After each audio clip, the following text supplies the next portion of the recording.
Hey, what's going on, everybody? This is a servant of the living God. Hope everyone out there is doing well. Today, I want to give testimony concerning what the Father has revealed unto me about the seal and about the name, his name that shall be written on the foreheads of the 144,000, his people Israel, his servants.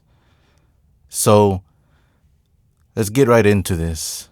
Let's start from the sixth seal being opened. Let's go ahead and read Revelation chapter 6, verses 12 through 17. And I beheld when he had opened the sixth seal, and, lo, there was a great earthquake, and the sun became black as sackcloth of hair, and the moon became as blood, and the stars of heaven fell unto the earth, even as a fig tree casteth her untimely figs, when she is shaken of a mighty wind. And the heaven departed as a scroll when it is rolled together, and every mountain and island were moved out of their places. And the kings of the earth, and the great men, and the rich men, and the chief captains, and the mighty men, and every bondman, and every free man, hid themselves in the dens and in the rocks of the mountains, and said to the mountains and rocks, Fall on us, and hide us from the face of him that sitteth on the throne, and from the wrath of the Lamb, for the great day of his wrath is come, and who shall be able to stand? Okay, the reason why I'm bringing this up is because number one, I didn't bring this up the first two videos, the first two testimonies that I have already recorded concerning the 144,000. And another reason why I'm bringing this scripture up is because this is really the beginning of what we're going to see and what's going to happen concerning not just the people, not just the heathen that are going to be hiding, but also the 144,000. Because according to this scripture, although it doesn't mention the 144,000, and according to the vision that I have had, the 144,000 will not be hiding while this is occurring. In my dream, in the beginning of the vision that I had, I remember that I was in my dwelling place and I heard a very loud noise that caused me to run outside.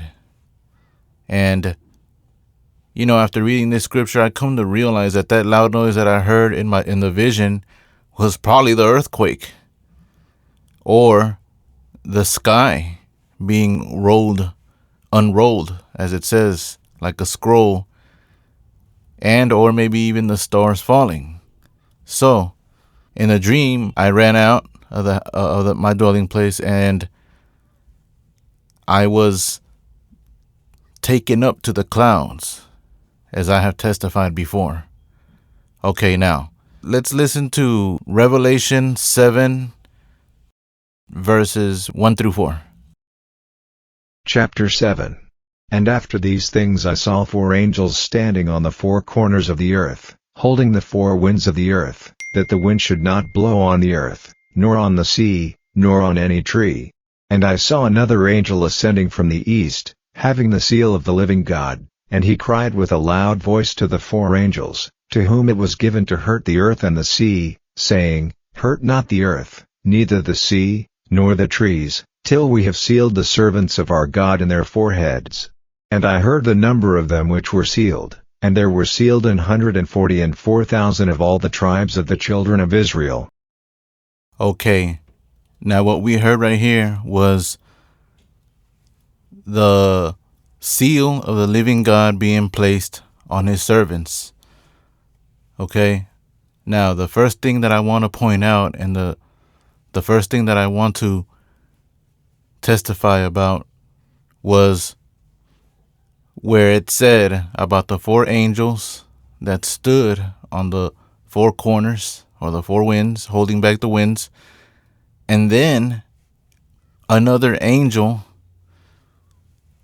ascending from the east, telling the other angels not to hurt the earth nor the sea or anything until they have sealed the servants of God on their foreheads. Now, I want to bring something up here. Right here, the word is ascend from the east. The angel was ascending from the east. What is the definition of ascend? Well, the first definition is to go up or to climb up. And the second one is to rise through the air. So, brothers and sisters, during the time when the seal is being placed on the servants of God, the angel that has the seal that is ascending from the east, why would he be rising through the air? Why would he be going up if the servants are still on the ground? That's because the servants are not on the ground anymore. They're on the clouds, or they're somewhere up there. That's where they're at, and that's why the angel is ascending from the east. He was in the east, and he was going up or climbing up or rising through the air to go seal the servants, which are gathered in the clouds, as I saw in my dream, brothers and sisters. This is a revelation that I had just a couple of days ago, 2 or 3 days ago.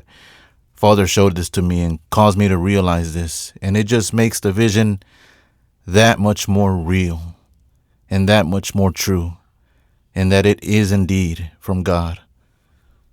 So now let's go ahead and continue on.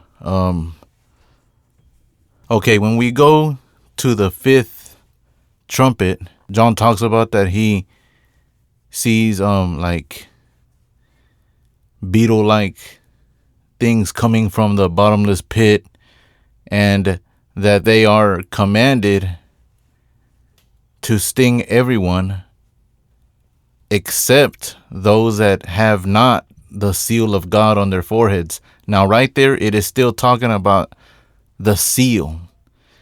Let's note that it's not talking about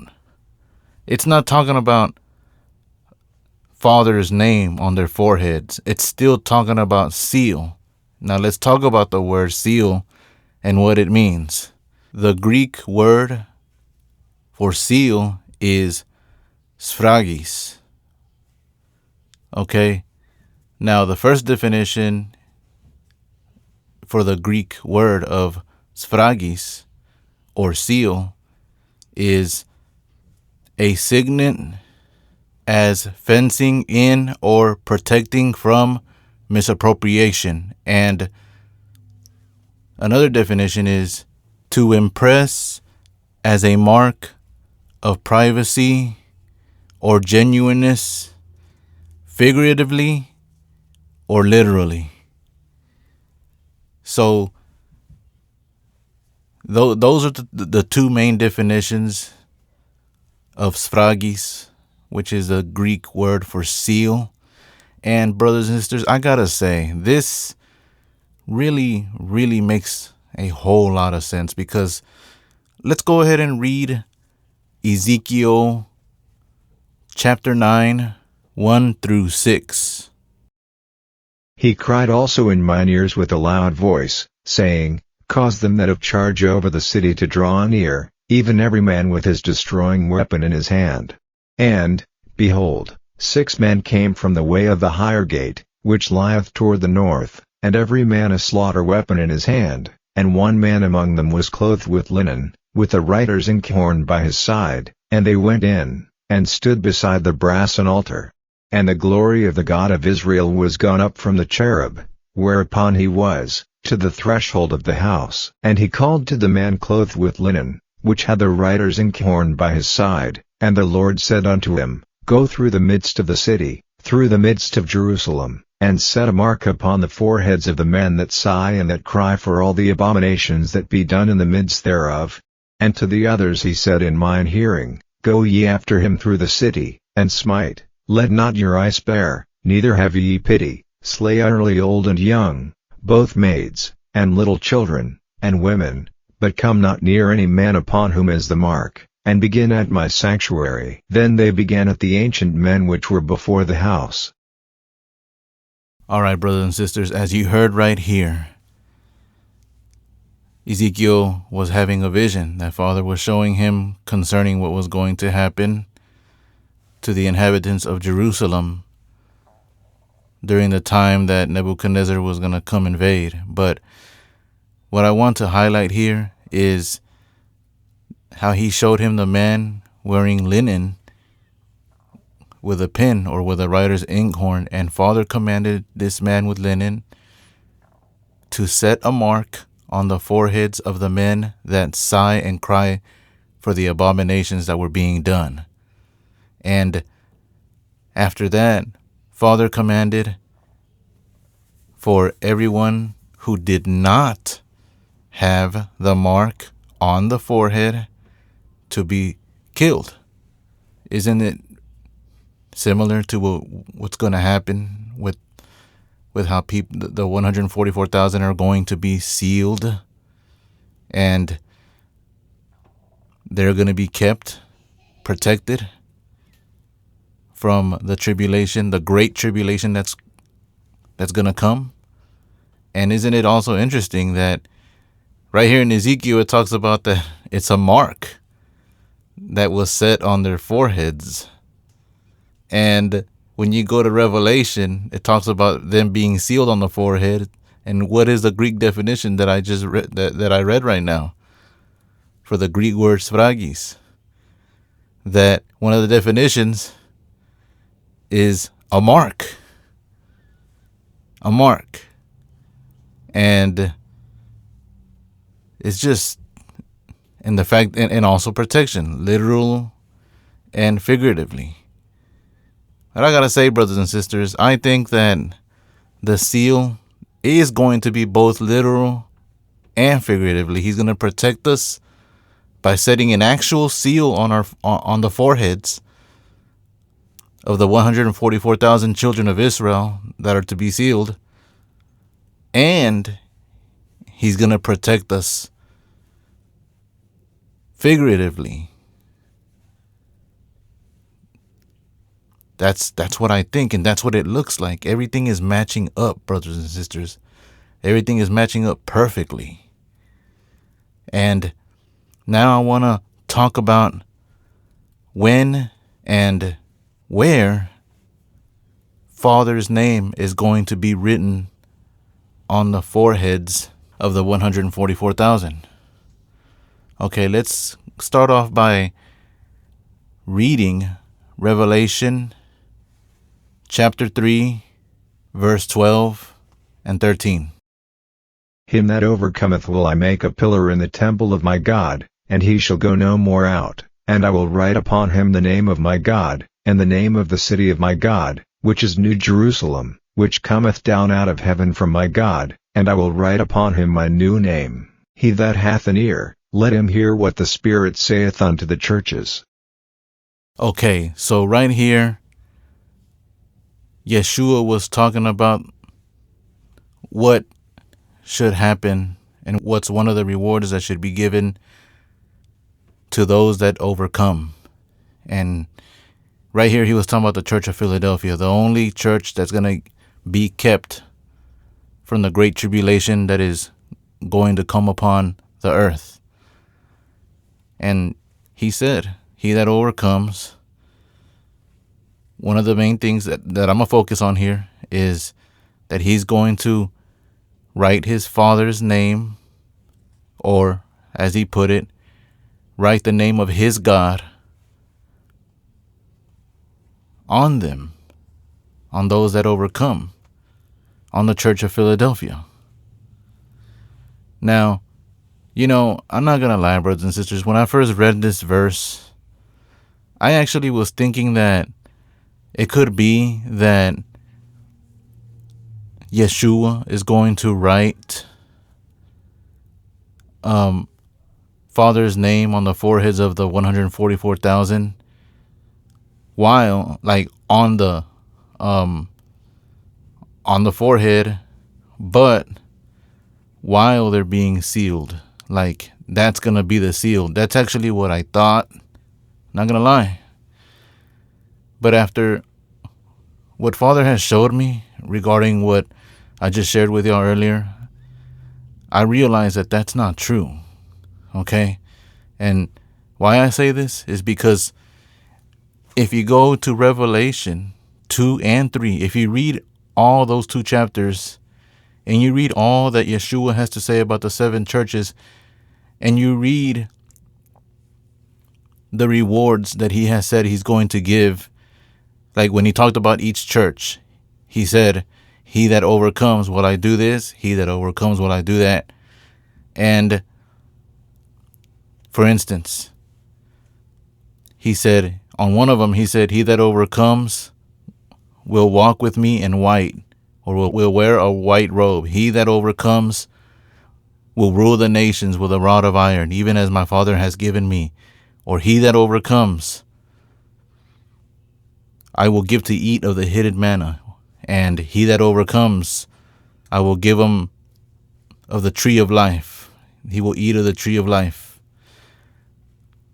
And then right here, in this case, he that overcomes, I will write the name of my God, and of course, the city of my God on them. And I will write on them my new name. But the fact that he talked about writing the name of his God on them, he's talking about he that overcomes. So, brothers and sisters, he's going to do this after everything is said and done. And I will show y'all that this is indeed true, according to the scriptures. So, let's go ahead and read the other places where the 144,000 are described as having Father's name written on their foreheads. Revelation chapter 14, 1 through 3. Chapter 14. And I looked, and, lo, a Lamb stood on the Mount Sion, and with him 144,000, having his Father's name written in their foreheads. And I heard a voice from heaven, as the voice of many waters, and as the voice of a great thunder, and I heard the voice of harpers harping with their harps, and they sung as it were a new song before the throne, and before the 4 beasts, and the elders, and no man could learn that song but the 144,000, which were redeemed from the earth.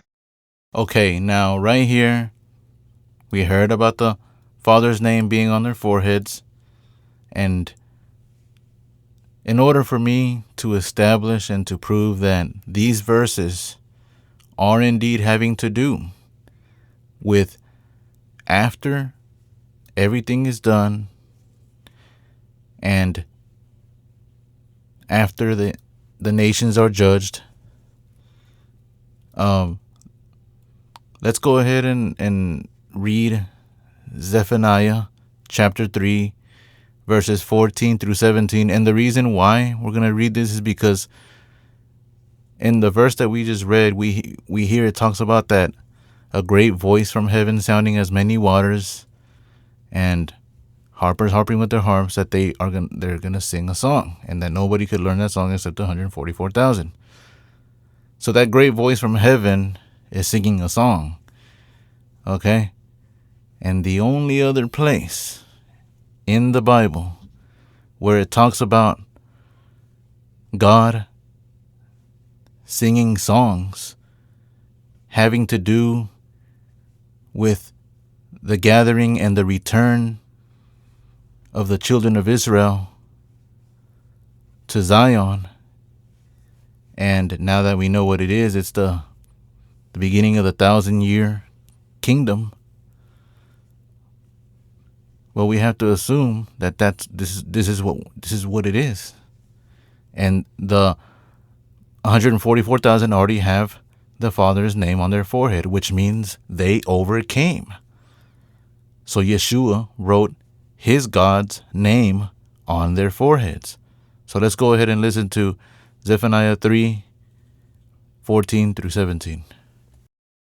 Sing, O daughter of Zion, shout, O Israel, be glad and rejoice with all the heart, O daughter of Jerusalem. The Lord hath taken away thy judgments, he hath cast out thine enemy, the King of Israel, even the Lord, is in the midst of thee, thou shalt not see evil any more. In that day it shall be said to Jerusalem, Fear thou not, and to Zion, Let not thine hands be slack.